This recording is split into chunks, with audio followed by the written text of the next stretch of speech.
AJUP के chairman Humayun Kabir ने कहा कि वो दोनों जगह से এবারেও कामयाब দুটো होंगे। বিধানসভা ইনশাল্লাহ জিতছে। আমাকে একটা বিধানসভা শপথ নেওয়ার আগেই রিজাইন করতে হবে, দুটো বিধানসভায় থাকা যায় না।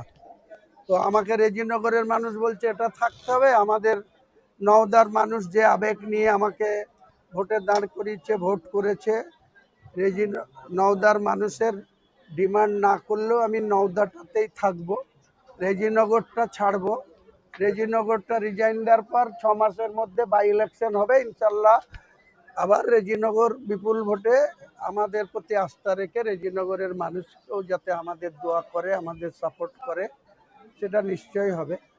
আর নওদাটা আমি লোকসভা ভোট পর্যন্ত আছি, লোকসভাতে বহরমপুরে দাঁড়াবো ইনশাল্লাহ, ওখানে জিতবো, এমপি হব। তখন নওদাতেও আমাদের যোগ্য ক্যান্ডিডেটকে নওদাতেও 2029 সালে বিধানসভা আমাদেরই পার্টির আমজনতা উন্নয়ন পার্টির প্রতীকেই জিতিয়ে আনবো, সেটা দায়িত্ব।